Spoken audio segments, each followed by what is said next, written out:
कान्छु के गर्दैछौ? के गर्नु बुढा, छोरीसँग बसिरहेको छु। अनि छोरीलाई के खुवायो त?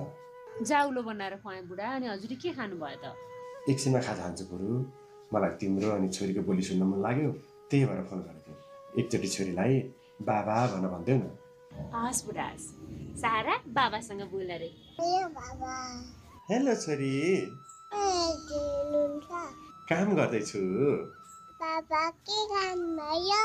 मैले खाजा खाएँ छोरी, खाजा खाएँ। अनि मेरी छोरीले आज के सिक्नु भयो त?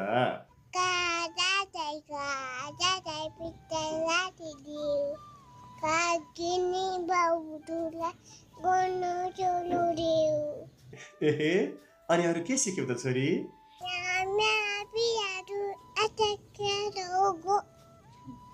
मेरो नाना काटिदिने मुछ मागी